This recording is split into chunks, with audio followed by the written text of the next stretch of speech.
Me. What's going on, everyone? Welcome back to another episode of the Meme Nation podcast. I'm David. I'm here with my boy Kalechi. What's going on, fellas? What's going on? Kalechi, how you doing today? Man, doing great.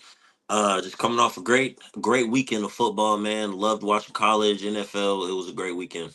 Yeah, it was a good weekend for football. It's not for me being a Cowboys fan, but good weekend for football. So I guess let's get into it, man. Rough loss this weekend against Tulsa. It was really just it was one of those games where you fall, take a nap at halftime and then you wake up and then it's close and you're just like, what happened?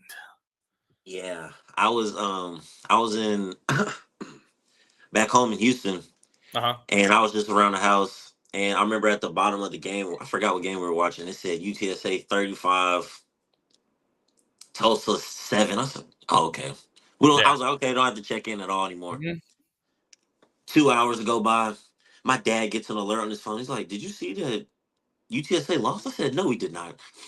I'm like, "No way we lost, man." And I Yeah. watched the highlights of the game, and I'm like, "Okay, that was an insane like shift of momentum at halftime." Yeah. I watched till halftime and they were up big. And so I was like, all right, I'm going to go to the gym. I'm going to go just get a workout in and then I'll be back home and no big deal.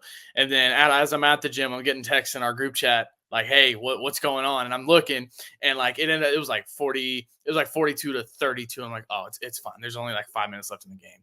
And then after I leave the gym, I checked the final score and I was just like, oh man, that Yeah, was that was a rough one to swallow. I mean, just watching the game overall, I think one of the big positives to take out of it is that was Owen's best game this year. I mean, throwing for 434 yards and 4 touchdowns and no picks was a massive step in the right direction for him. I think that's a more than anything. Yeah, they lost, but I think that was a big confidence boosting game for him. Like, I mean, when you throw for over 400 yards and no picks, that's huge. And he threw the ball. I think they said what I saw is he threw the ball almost 50 times. I think he threw it four. I think he threw it 50 times that game.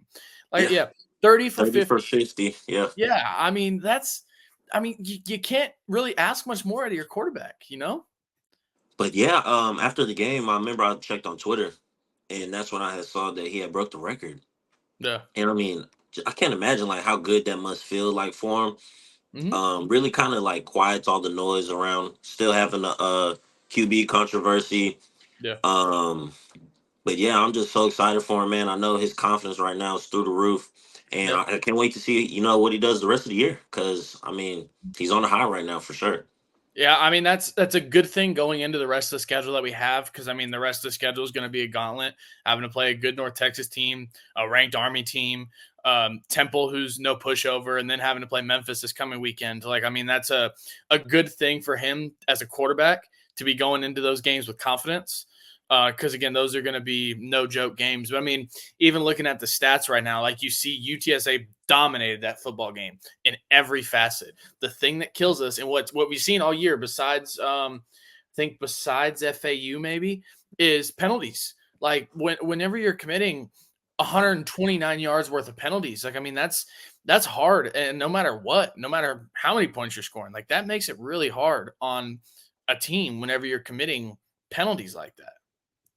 Yeah, I mean, they're just inexcusable. I know Coach Traylor always preaches, he says he can live with penalties that happen between the whistles, but pre-snap and post-snap penalties, you just gotta kill it, man. You just gotta have that mental toughness to just let whatever go and handle it, when it's legal. Yeah. And I think that's another thing that just comes with having a younger team.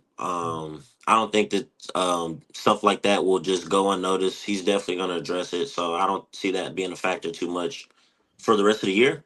Yeah. But yeah, but I mean, I was just really excited to see the offense this game, and Mhm. just coming from playing the defense, I wasn't too excited watching Yeah. the defense.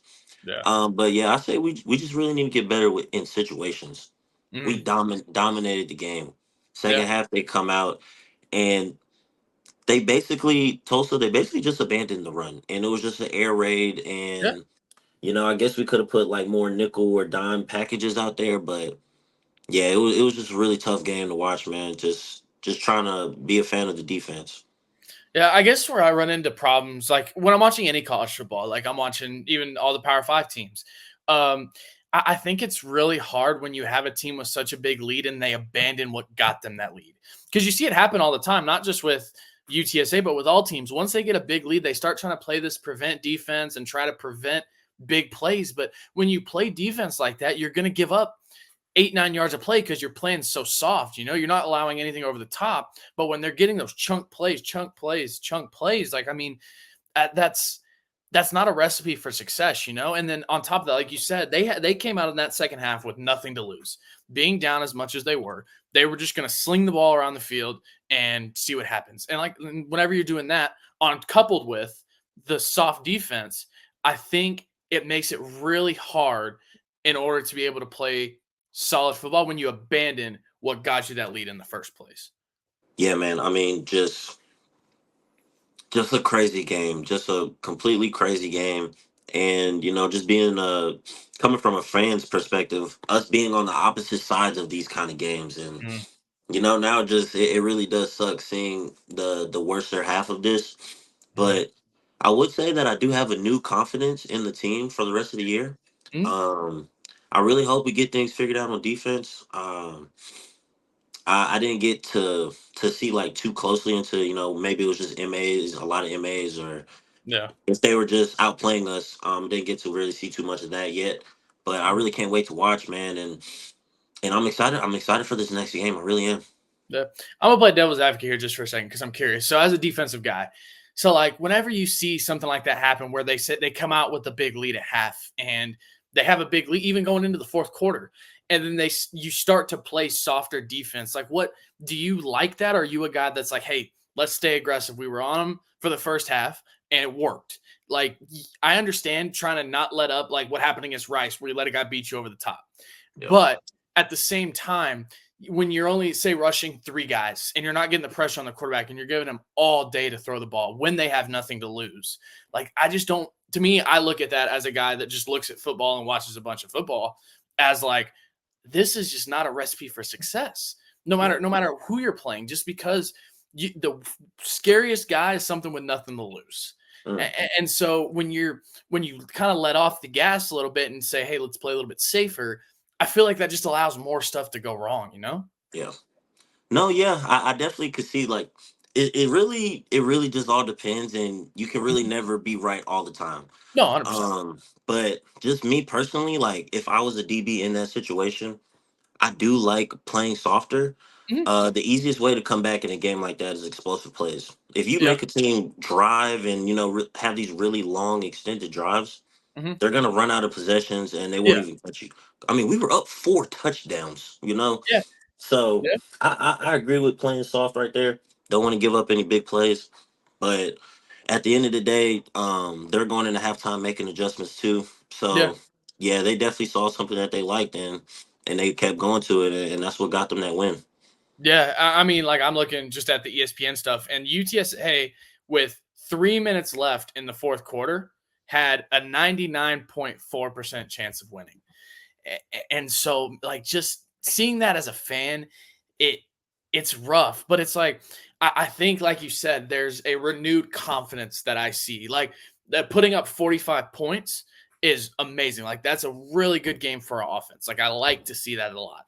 I'm still iffy just on the run game. Like it get like when you have three backs like that and you only put up 100 yards total in that game, Yeah. I still think that's one of those spots for me looking at this team that's a question mark in a sense. And I'm not saying that I don't have confidence in them or anything like that, but I'm just trying to figure out like I'm also not seeing. I feel like every year we've had that feature back, like you had Sincere, and then you had Kavorian come out and was the spotlight back, but I'm not seeing that breakout back that we've had in previous years.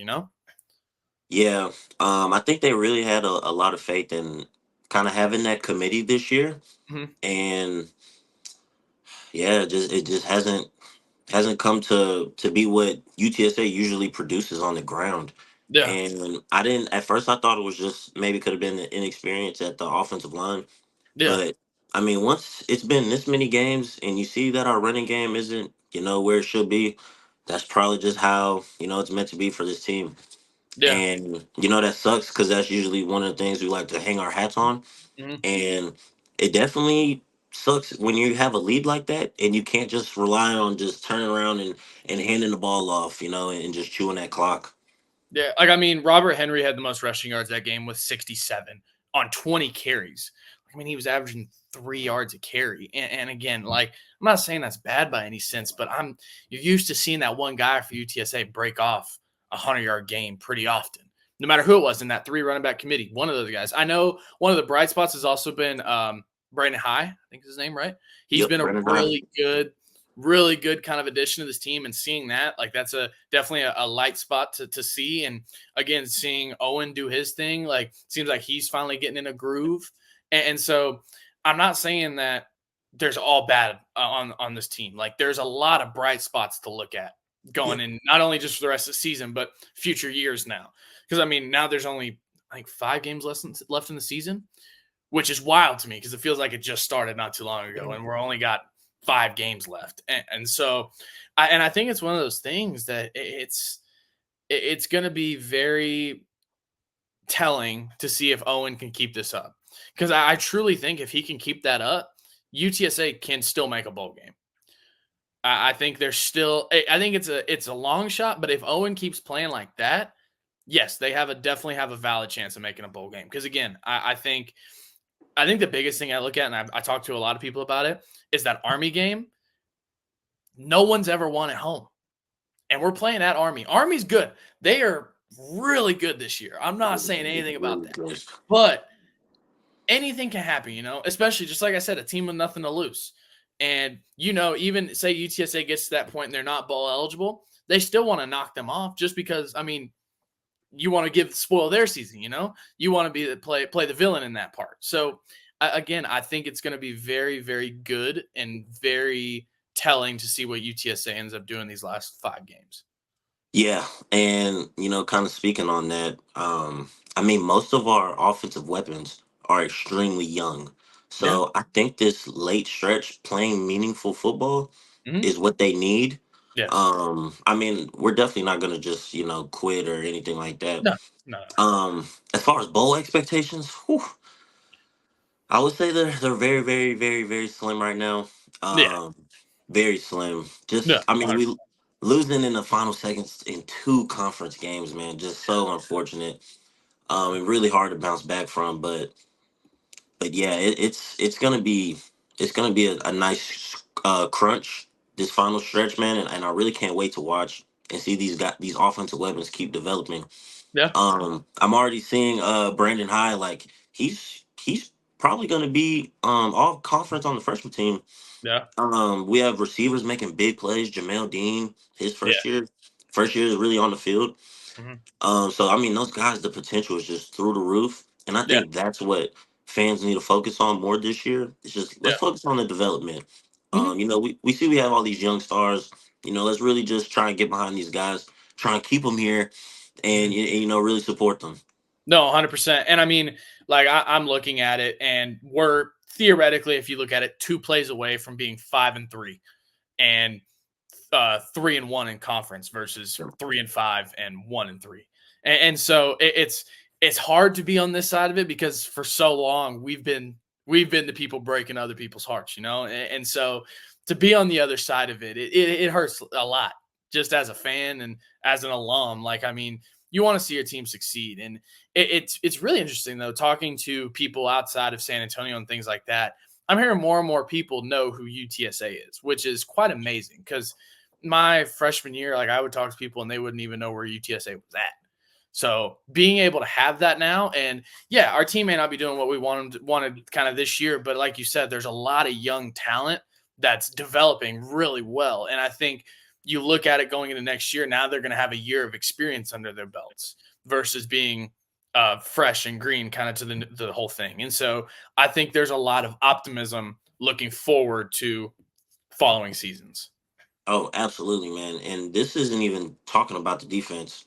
Yeah. Um, Defense, we will be losing some really good group of seniors. Mhm. French, Ken Robinson, Elliot Davison, Mhm. Jamal Liggin, Danye Taylor.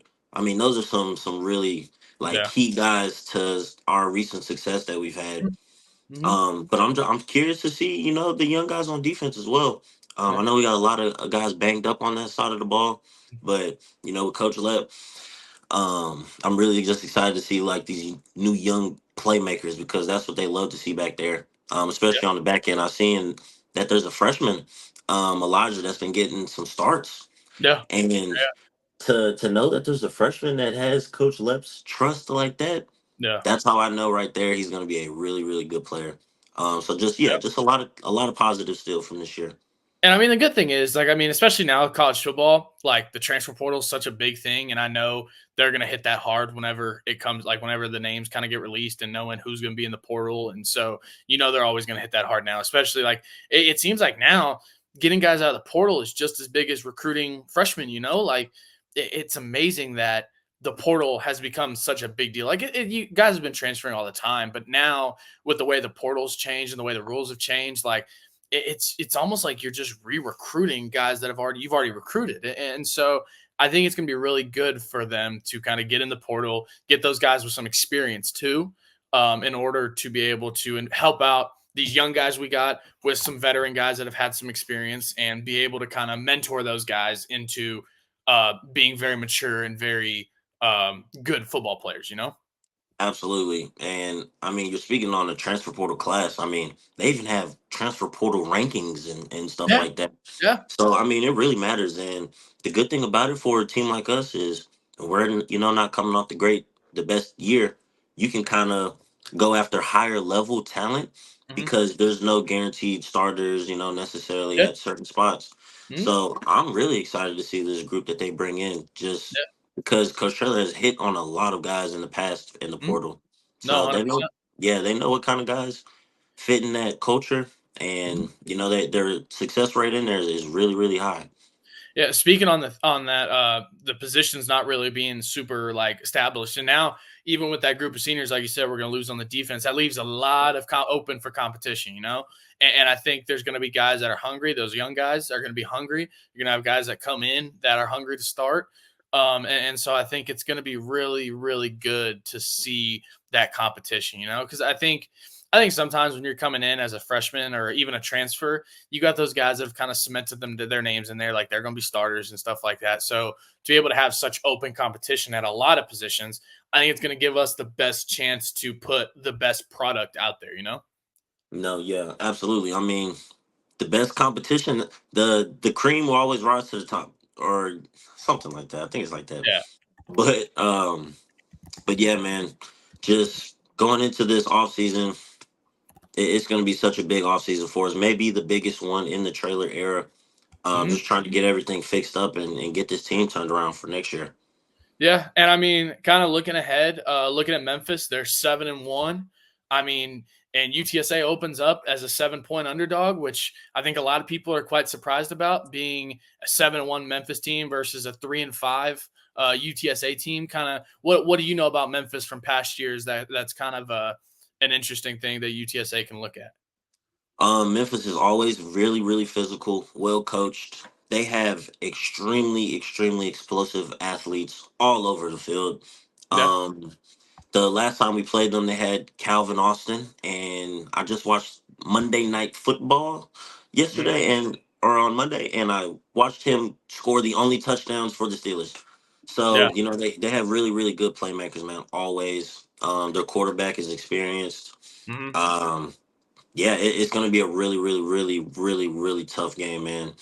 And just the way that Memphis plays it really aggressive on offense, our playmakers they're going to have to make a lot of one-on-one plays. Yeah, I mean, I'm just kind of looking at their stats right now. I mean, they've got a running back that's averaging almost 6 yards a carry and 13 touchdowns this season.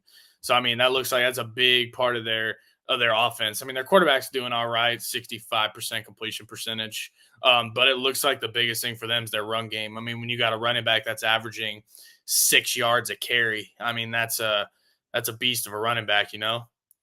Yeah, and I'm guessing that's my first guess why that spread may be so small is because we're a really good run defense. Mhm. So I'm guessing they're thinking we may match up well.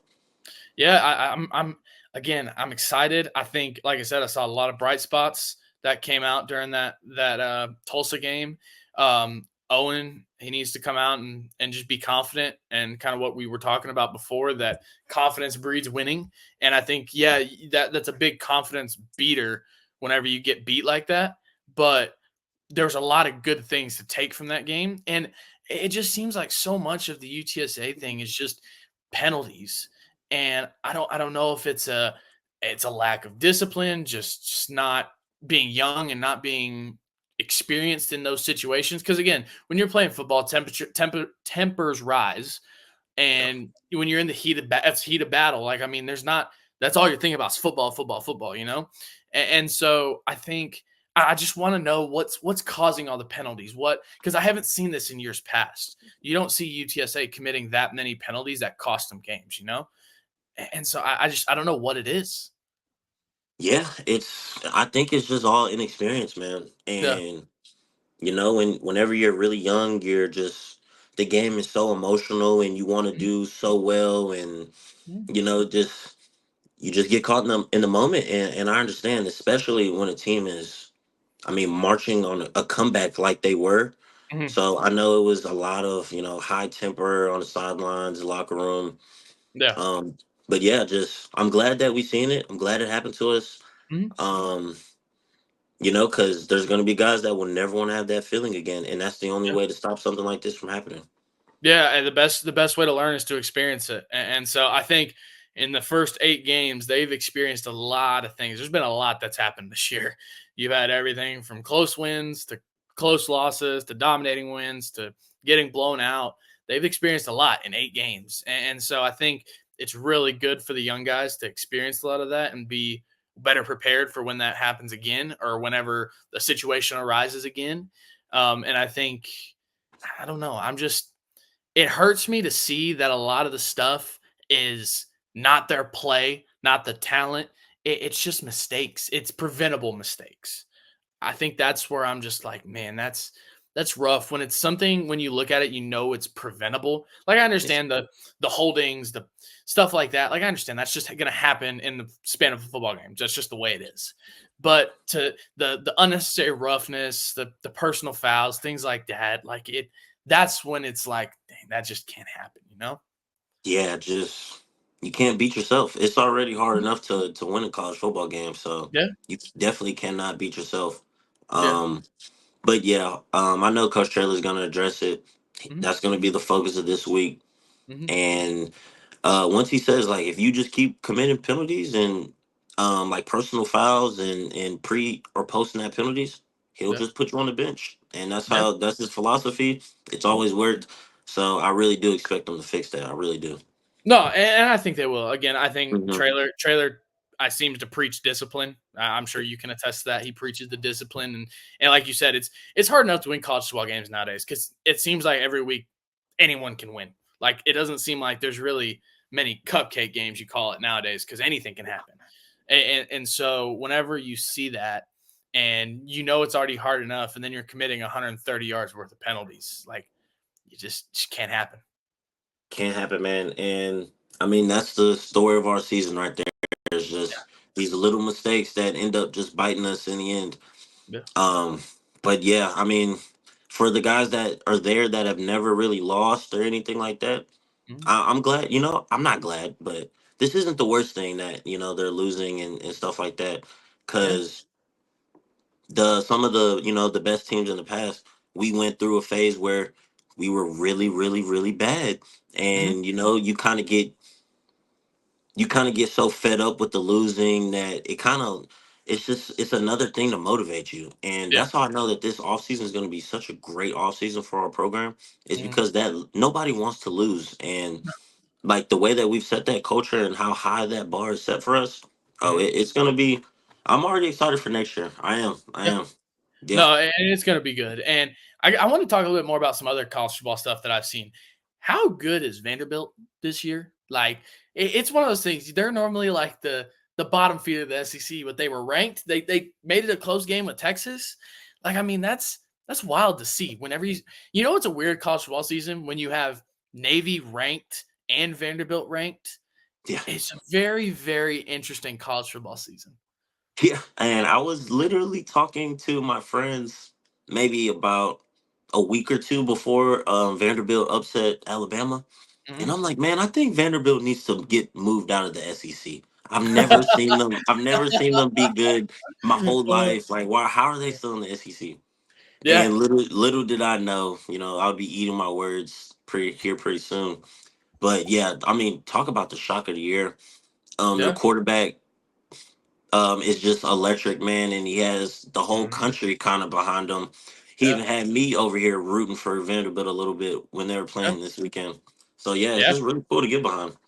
No, it's amazing. And I mean, like looking at just the landscape of college football right now, like you kind of just look at the top 25. I mean, you see teams like Indiana being ranked ahead of Alabama. Who would have ever thought in a million years that you would see a team like Indiana ranked ahead of Alabama? And then only seeing a team like Boise State ranked one position behind Alabama. What kind of college football season are we having right now?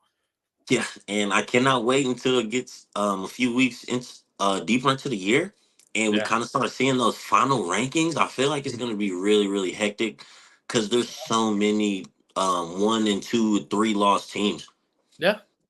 You don't really have, I mean, you have Oregon, who's undefeated, Penn Hmm. State, who's undefeated, Miami, who's undefeated, and then Indiana, BYU in Indiana, yeah.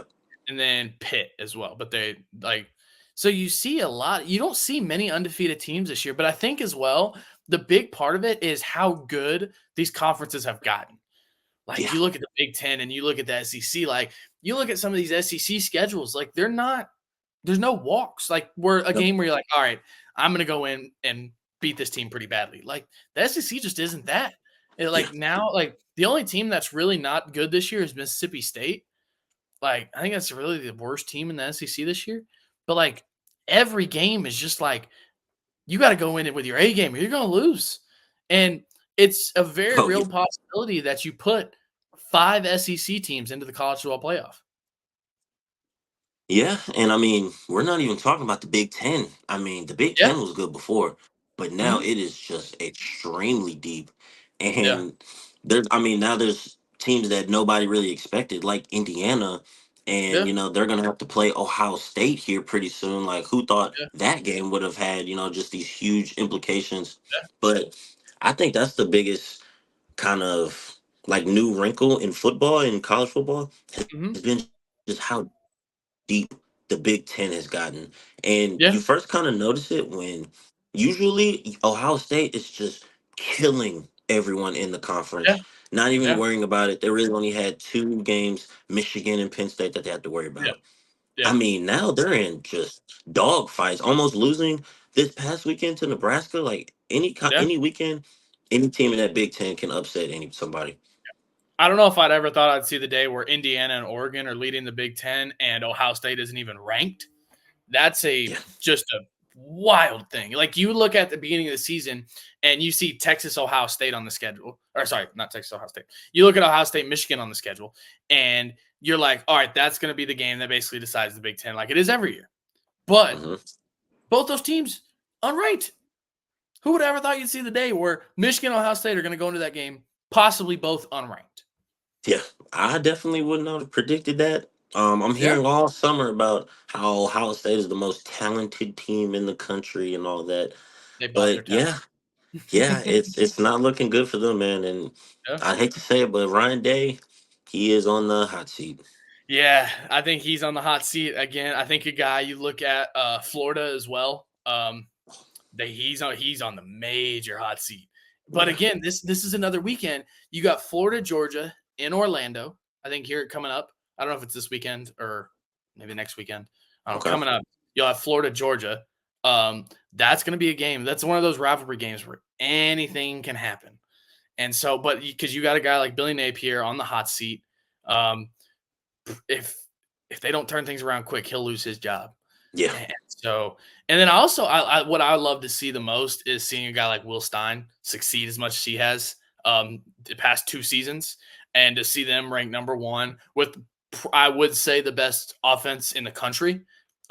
It's pretty cool to see. Granted, I'm so mad that he left us because he was a great OC, But to see him having that kind of success, and I'm sure here next year he'll have a head coaching job somewhere. Yeah. Wow, man. Talk about a extreme rise to the top for a guy. Yeah. Getting his first OC job at UTSA Mhm. for what was it, 1 or 2 years? I think it was 2 Two, years. 2 years, two Yeah. years, and now being at Oregon, and you're in charge of back-to-back top offenses in the country. I Yeah. mean, yeah, his resume is about to be really, really, really nice, and he Yeah. is really, really young. So Yeah. that's why I think the sky is the limit. Yeah. And yeah, he's going to be a hot name around the country for sure. When you go back to back Conference USA championships with UTSA and then go and produce easily the best offense the last 2 years, like that's a pretty easy resume to hand to someone and say, "Hey, can I have a head coaching job?" Yeah. I don't know how many people could say no to that. Yeah, yeah, man. He's going to be the next great young coach, next great young offensive mind, because Yeah. you're kind of seeing like the way that the game is going, Mhm. where these just extreme offensive geniuses are the head coaches that every program wants to have. Yeah. I think it's gonna be interesting because when you look at that, like he's gonna have back to back good offenses. Like what I'd be interested to see where he ends up. Like, does he go to a mid major to have to work his way up, or is some Power Five gonna be like, "Hey, we want you. Come on, right now." Like pull like Well, a pull. It'd be really interesting. yeah, well, he went to Louisville, and he was at Louisville. He was the starting quarterback, man. Okay. And yeah, and Teddy Bridgewater was his backup, and then he got Wow. hurt, and Teddy Bridgewater came in. Yeah, And Teddy so Bridgewater. so I'm thinking like maybe if that job ever opens up, maybe that's his dream spot, or maybe just somewhere in that area. Yeah. But yeah, man, I'm excited to get to follow him and see how the rest of his journey goes. Yeah. Do you think a guy like that, say Florida fires Billy Napier, do you think he could go straight from an offensive coordinator at Oregon to being a head coach at a big SEC school like that, or do you think it's something where he takes a stepping stone to say somewhere like a and I'm not saying Tulane, but like level of like a Tulane where they're a really good mid major program, and then in 2 years make the leap to like what what's his name from James Madison did to make the leap to the Oh, Big Ten. yeah, It's just gonna be really interesting to follow that because again, I'd be very interested to know who would be willing to take a risk on that, or if yeah. he'll have to kind of earn his stripes, just like most coaches have to do. Yeah, and in college, that's kind of like the interesting thing about it too, because such a big like reason that coaches get hired is recruiting too. So I don't Hmm. know like how where his recruiting ties are, his Yeah. pipelines, because all that stuff really, really matters. 100%. Um, so I think that's like the kind of interesting thing about it is to kind of Hmm. see where he even wants to be, because where you go, that's where majority of your talent is going to be from. So Yeah. I can't wait to see. I like just speaking now, he doesn't have like really deep roots in Texas. Yeah. So that's why I'm like, shoot, I feel like he can go anywhere he wants to. Yeah. I mean, if you're any sort of offensive player and you see the offense Oregon has had, how would you not want to play for a guy like that? Like that dude, if you're an offensive player, I'd want to play for him. Like Yeah, that dude has one of the greatest offensive minds in college football. Just to see what he's done with an offense that he had here, the offense that he's created at Oregon. Like again, I get Oregon. Oregon's got some of the best athletes in the country, granted, but to for see sure. them be able to put up the amount of points that they put up per game, it's ridiculous. Yeah, he's officially in the territory where he can be an offensive coordinator anywhere in the country. Yeah, He's shown the success at the highest level now. yeah, I'm not gonna lie, I really want them to win it all, just so there's no questions, and mhm, he can really get the full and maximize the potential that he has, man, because he's just such a bright young coach. And mhm, another good young coach that we had, man, was Coach Barry Lunny, and mhm, still seeing him at Illinois, just them yeah, always being really, really good. I mhm, just checked before this last game. Their quarterback was like a dark horse for the Heisman. He had like 15 touchdowns, one interception. I was like, holy yeah, cow, okay. So I mean, the Coach Lunny system is thriving too. So yeah, we know what we look for in some offensive coaches for sure. yeah. And then I think last thing I want to talk about was college football playoff. Like the more I see what's going on this year in college football, the more exciting that gets because it almost turns into March Madness esque. Because it's not like you're playing a conference schedule; you're playing one game. You got one game against one team, and so I think it's one of those things where anything can happen. Yeah. Like it I'm not saying that the best team won't end up winning because it's football, but like you very well could see a team like Boise State make a run because Yeah. you got to Uh, play one game. That's all you got. You got one chance. I will say, man, I think what's gonna make this particular year so difficult is the teams that are not going to win the conference. Like, think about it. Ohio State, Georgia, Alabama, these Yeah, teams can be five seed, or 8 seed, yeah, 11 seed. Oh my yeah, goodness. So I yeah. think I think that's what's gonna make it insane because Mhm, there's gonna be teams that get these really high seedings and mhm, they're like reward for that is yeah, Alabama in the first round. yeah. No, it's true because like you look at the SEC. It's like we were saying. There could be five teams, and any one of those five teams could be a top four seed because you Yeah, got Texas, Georgia, Alabama. Like I mean, any of those teams right yeah. there. Even Texas, like not even gonna. You can see them in the first round. Oh Yeah, yeah, and so it's amazing that, and I think man, that's kind of the cool part is because you look at the Big Ten, even the teams are going to take out the Big Ten. Not everyone can win the conference, so you're going to have these guys be the at large bids. So they're yeah, not going to get a top four seed. So you could be a non top four seed and see you could see like an Ohio State possibly if they end up making it. You could see like Ohio State, um, Texas, yeah, round one. Like it's amazing what you could the possibilities that you could have with this college football playoff. yeah. Congrats on the great season, Indiana. First round, Georgia. Yeah. Yeah. This Yeah. Exactly. Exactly. Exactly. Or even like Boise State, they go undefeated and win the Mountain West. Oh yeah, your first game you got to play Texas. Good luck. yeah, congrats on the Heisman, Genty. Yeah. Yeah, Yeah. Here's here's Texas. Alabama. Have fun. So Yeah. So it's just amazing what the opportunities are with this 12 team playoff. Actually, give me one second. I am curious to see if they have um a projection yet. oh, I know it looks so cool right now. Yeah, like let's see what this looks like after week 9. So right now, give me 2 seconds. So right now, the 12 teams they're saying are Oregon, Georgia, Miami, Iowa State, Penn State, Ohio State, Texas, Tennessee, Clemson, Notre Dame, A&M, and Boise State. Mm, mm, mm, mm. So this is possible games that you have. You have Penn State, Boise State, Ohio State, Texas A&M, Texas, Notre Dame, and Tennessee, Clemson in the round one. like, Tennessee, Clemson. Oh, that would be amazing game, man. like the games that are possible with this. No, Because yeah, right and now like they're saying, matchups that you really never get to see. yeah. And like right Texas now they're and saying Notre Dame. the top four seeds are going to be Oregon, Georgia, Miami, Iowa State, based Okay, on the winners of the Power Four conferences. okay. And so, but I mean, like, the weird thing is you could theoretically see a Texas Georgia round 2 matchup. Like it's amazing what the possibilities are with this.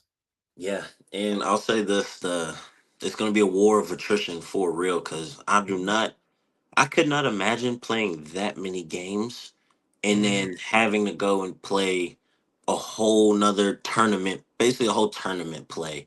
Yeah. So it's going to be whatever team's the healthiest. I think is going to come out of there, man. Because it's going to be a gauntlet.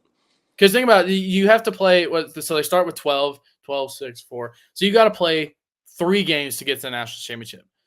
And it's not like they're 3 like non-conference games where you get the cupcakes. You're going to have to play. You're going to go play Penn State. You're going to play Texas. You're going to play Georgia. You're going to play Alabama. Like it's But you have 12 regular season games. Then you can yeah. have then you have conference championship, Mm-hmm. and then you go into the Yeah. rest of it, man. So yeah, it's gonna be.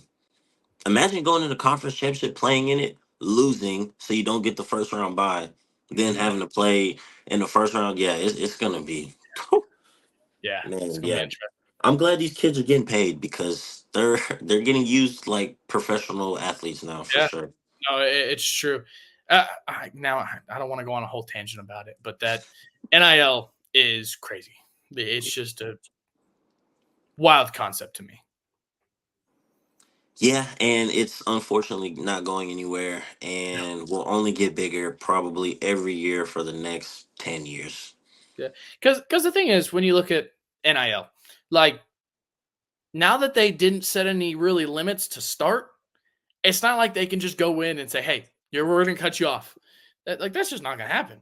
Like I think the NCAA tried to rush this Yeah, and just botched it all. They yeah. just completely botched it. Didn't have like the best of like a plan for No, sure at all. there was no plan, and they completely just botched this whole thing. I think it could have been really good, but now it's just like I knew it was happening a little bit under the table whenever this wasn't happening, but now as a fan to just see it out in the open, Yeah. it's hard. It's hard to see. Yeah, and it's the hardest thing, man, that I hate is just I just hate how there's so much turnover on rosters, Mhm. man. Not Yeah. gonna lie, I hate that. Mhm. Like, I don't know, it's just because I'm a loyalist and like I Yeah. just feel like once you commit somewhere, like you commit there for a reason. Yeah. But that's what I hate, like not even just like because sometimes that's the best thing for a kid, Yeah. but just when everybody is doing it, Yeah. like any adversity. Okay, I'm not playing rest of the year. I'm gonna keep my red shirt and I'm gonna try. I'm like, what? Like, why is everybody doing this now? Like, So like UNLV, their yeah, quarterback like UNLV, where he didn't get paid, so he's like, "All right, I'm sitting out. I'm done." you're 3-0. Like you're Yeah. the quarterback of an undefeated team. That's like every person's dream. Yeah. And so I don't know. I really don't like that part of it. I Yeah. love that everybody's getting paid. Love that, but Yeah. I just wish it it didn't like go with transferring. Like I wish it was separate. You know what I'm Yeah. saying? Because it's basically just free agency Yeah. every single year now Yeah. It's not like they're signing contracts. with Like, now it's unlimited like caps. yeah, now it's like, "All right, I'm gonna go make my money here, and then once they don't let me play, I'm just gonna leave." Yeah, I think it creates this, I don't know if I'd call it entitled, but I think it takes away the work ethic. I for think sure. whenever you have guys that are just like, "All right, you're not gonna pay me or you're not gonna let me play, all right, I'll go find somebody that Bye. will, and they'll pay me more." Like, there's no loyalty. Like, and also I feel like when you're watching college football, I think it's different than basketball because basketball has so many one and dones. But like when you're watching college football, you like to see this guy grow. You like to see him Yes, man. grow and mature. Yes, And yes. that's your team. So you see this guy as a freshman, and now you see him as a senior, and he's gotten so much better. There's none of that anymore. Like there's no such thing. Yes. So like if we just have a freshman, let's say UTSA, we have a freshman running back next year, and Yeah, he goes for 1,500 yards and yeah, 20 touchdowns. Oh yeah, my good. We would love that, we would love him so much and be so yeah. excited for the future. But in the new reality, he's He's gone. probably leaving. Yeah. Yeah, So I mhm, mean it just sucks for the sport because I yeah, feel like college football is like such a tradition. yeah, And like they ruined the conferences and they ruined all the turnover just like overnight, and it was mhm, just such a big flop now, and yeah, that's just two of the things I hate to see kind of ruined in the game. yeah. No, it is. Well, all right, Clutch. You got anything else? That's all, man. That's all. All right. Appreciate you guys for tuning in. We'll catch y'all next week after the Memphis game. Birds up. Birds up, baby. Me, me.